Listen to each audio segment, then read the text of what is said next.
Hi ಎಲ್ರಿಗೂ. ನಾವಿವತ್ತು ಮದ್ದೂರು ಹತ್ರ ಇರುವಂಥ ವೈದ್ಯನಾಥೇಶ್ವರ ಸ್ವಾಮಿ ದೇವಸ್ಥಾನಕ್ಕೆ ಹೋಗ್ತಾ ಇದ್ದೀವಿ. ಅಂದರೆ ಈಗ ಮಕ್ಕಳಿಗೆಲ್ಲ ರಜಾ ಇದೆ ಆ್ಯಂಡ್ ಫ್ಯಾಮ್ಲಿಯಿಂದ ಕೂಡ ಅಮ್ಮ, ಅಜ್ಜಿ, ತಂಗಿ, ತಮ್ಮ ಎಲ್ಲ ಬಂದಿದ್ದರು. ಸೊ ಹಾಗಾಗಿ ಹೋಗಿ ಬರೋಣ ಅಂತ ಒಂದು ಪ್ಲ್ಯಾನ್ ಮಾಡ್ಕೊಂಡ್ವಿ. So on the way Bidadi ತಟ್ಟೆ ಇಡ್ಲಿನ ಮಿಸ್ ಮಾಡೋಕ್ಕಾಗಲ್ಲ ಅಲ್ವಾ? ಸೊ ಅದನ್ನ ಟೇಸ್ಟ್ ಮಾಡಿಕೊಂಡು ನಂತರ ನಮ್ಮ ಪಯಣನ ಮುಂದುವರ್ಸಿದ್ವಿ. ಸೊ ಮೈಸೂರು ರೋಡ್ ಹತ್ರ ಹೋಗೋದೇ ಒಂದು ಚಂದ.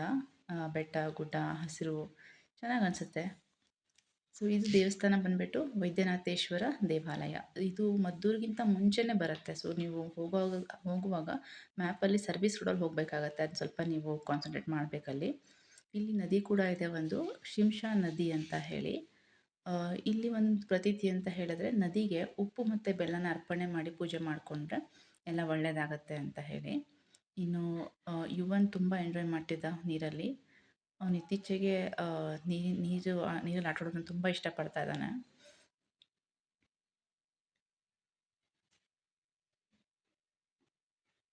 ಸೊ ನೀರಲ್ಲೊಂದು ಡಿಪ್ಪೆಲ್ಲ ಮುಗಿಸ್ಕೊಂಡು ಅವನ್ನ ಆಟ ಆಡಿಸ್ಕೊಂಡು ನಂತರ ಮತ್ತೆ ನಾವು ಪೂಜೆ ಎಲ್ಲ ಮುಗಿಸ್ಕೊಂಡ್ವಿ. ಹಾಗೆ ಇಲ್ಲಿ ದೇವಸ್ಥಾನದಲ್ಲಿ ಅನ್ನದಾಸೋಹ ಕೂಡ ಇರುತ್ತೆ. ಪ್ರತಿ ದಿವಸ 11 ಗಂಟೆಗೆ ಸ್ಟಾರ್ಟ್ ಆಗುತ್ತೆ ಬೆಳಿಗ್ಗೆ. ಭಾನುವಾರ ಕೂಡ ಇರುತ್ತೆ. ಪ್ರತಿದಿನವೂ ಇಲ್ಲಿ ಅನ್ನದಾಸೋಹ ನಡೆಯುತ್ತೆ. ಒಳ್ಳೆ ಪ್ರತೀತಿ ಇರುವಂಥ ದೇವಸ್ಥಾನ. ತುಂಬ ಹಳೆಯ ಕಾಲದ ದೇವಸ್ಥಾನ ಅಂತ ಹೇಳ್ಬೋದು. ಹತ್ತಿರ ಇರುವಂಥವ್ರು ಅಥವಾ ಹೋಗಬೇಕು ಅಂತ ಇರೋರು ಖಂಡಿತ ಹೋಗಿ ಬನ್ನಿ. ಸೊ ಇಲ್ಲಿ ಪ್ರಸಾದ ಅನ್ನ, ಸಾರು ಮತ್ತು ಪಾಯಸ ಕೊಟ್ಟಿದ್ದರು.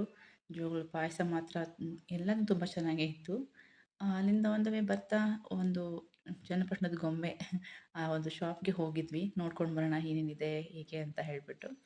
ತುಂಬ ಚೆನ್ನಾಗಿತ್ತು ಎಲ್ಲ ಐಟಮ್ಸು. ಅಫ್ಕೋರ್ಸ್ ಕಟ್ಟಿಗೆಯಿಂದ ಮಾಡಿದ್ದು, ಅದರಲ್ಲೂ ರೋಸ್ ವುಡ್ಡು ಅದು ಇದು ಅಂತ ಹೇಳಿ ಚೆನ್ನಾಗಿತ್ತು.